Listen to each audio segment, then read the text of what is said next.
전국에 있는 모든 인가된 채무자들에 대해서 물리적으로 불가능한 부분이긴 합니다. 다만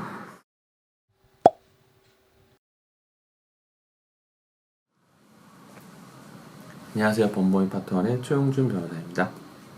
변호사님, 개인회생을 하는 데 있어서 소득이 가장 중요하다고 하셨는데요. 네. 개인회생 전후로 해서 이제 이직을 하거나 퇴사를 하게 된다면 어떤 문제가 생기나요?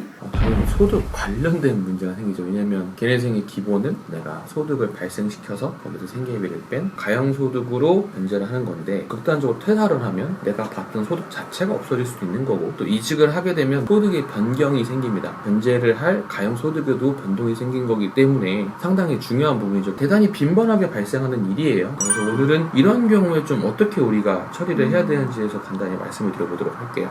그럼 만약에 개인회생을 하기 전에 이직을 한다면 어떻게 되나요?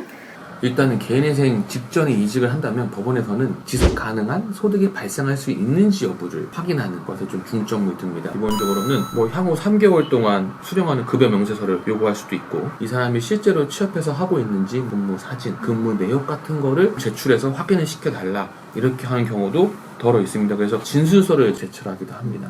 그럼 만약에 개인회생을 하기 직전에 이직을 해서 소득이 줄어든 경우에는 어떻게 보나요, 법원에서? 이 경우는 많이 버는 건 문제가 되지 않아요. 개인회생을 신청한 이후에 더 많이 벌게 되면 어쨌든 가용소득이 늘어나는 거니까 채권자들한테 일단 불이익한 문제는 아닌 거죠. 그런데 소득이 줄어든다는 것은 어떤 관점으로 보냐면, 예를 들어서 이 사람 200만 원을 버는데 150만 원을 번다고 법원에 숨기고 50만 원을 소위 은닉하려는 것이 아닌가 의심을 할 수 있는데, 개인회생조차도 채무자, 채권자 사이 형평을 고려하는 절차여서 당연히 합리적으로 가질 수 있는 의심이 됩니다. 그래서 이런 경우에는 조건부 인가라는 게 나올 수도 있어요. 이 조건부 인가는 뭐냐, 우리가 신청한 내용들을 인가해 주긴 하지만 어떠한 조건을 꼭 지켜라 하면서 조건부 인가를 내려주게 되는데요. 이 부분은 제가 정말로 조건부 인가가 붙은 그런 변제계획안 보면서 말씀드릴게요. 이런 내용이 있습니다. 매년 7월 1일부터 7월 31일까지 채무자에 대한 전년도 소득금액 증명, 전년도 근로소득 원청징수 영수증, 연금 산정용 가입내역서를 각 제출한다. 또 인가 결정 당시 급여보다 20% 이상 증가된 경우 변제계획안 수정허가 신청서, 수정된 수입 및 지출에 관한 목록을 각 제출한다. 만약 이런 의무를 해태할 경우에는 개인회생 절차가 폐지됨을 확인한다, 이렇게 돼 있어요. 그러니까 이거는 법원에서 오케이, 알겠어, 당신의 지금 소득대로 우리가 인가 내려주는데 뭔가 약간 미심쩍은 부분이 있어. 그래서 계속 우리가 모니터링을 해야겠어.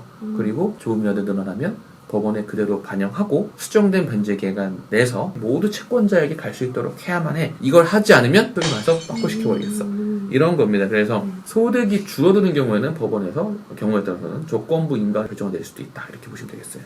그럼 만약에 개인회생을 진행하는 도중에 이직을 하게 된다면 어떻게 되나요? 일단은 바뀐 직장에 대한 서류 다 내야겠죠. 근로계약서도 내야 될 수 있고, 재직증명서도 내야 될 수 있고, 또 이직하자마자 받은 급여 명세서 같은 거 내서. 근데 만약에 월급이 올랐다 그러면 가용소득을 높여서 상향된 변제계획안 수정을 제출하는 그런 절차를 거쳐야 되죠.